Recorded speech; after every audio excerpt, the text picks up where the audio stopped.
Now, what is the main characteristics of the soul or of the Atmakaraka when it is in the ARIES sign, or as it is said in astrology, in Vedic astrology, the Mesh Rashi. So here the main characteristic of the person is in the soul's achieving their direction is to be bold.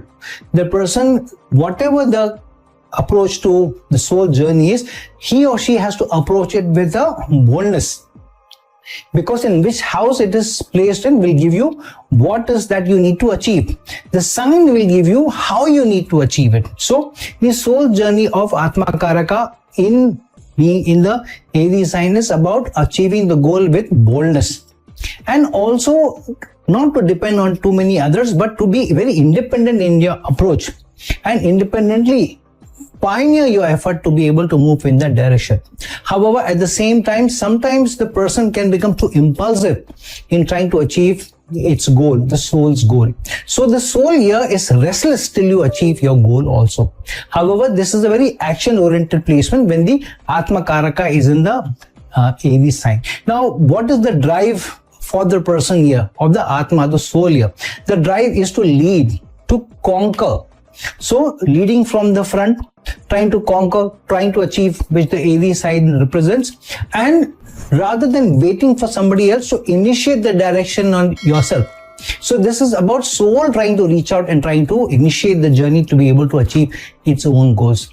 And the other thing is also the drive is to assert your individuality in what goal you're trying to achieve, rather than trying to see how I am giving or sharing the accolades with other people as well. So here you need to assert your individuality, because your Mars is in question, because it is the ARIES sign. Now, what is the main challenge area for the soul to be able to achieve its objective? Because here Mars sign is also, Mars sign being ARIES is also under question. Is the main challenge area for that is how the person may sometimes be overcome by anger if the soul's direction is not met, if the soul's purpose is not met, based on which house the Atmakaraka is. And sometimes the person may try to dominate others in trying to achieve the soul's direction, which you need to be a little careful about. And obviously there is also a certain recklessness to how you go about doing your objective. So one has to be careful in achieving your goal, not to be too reckless and not to allow ego to come into the picture. This can happen specifically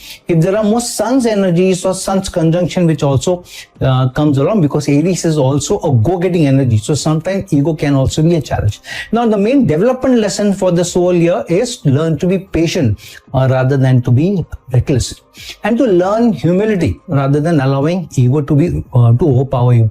And in trying to achieve your objective, try to have a cooperative leadership rather than the Martian leadership that I need to go and conquer, I need to achieve, I need to be the pioneering spirit. Obviously you do that, but have a cooperative leadership, which means you also need to learn to cooperate with others while you're being the leader, while you're initiating, while you're also being bold and independent.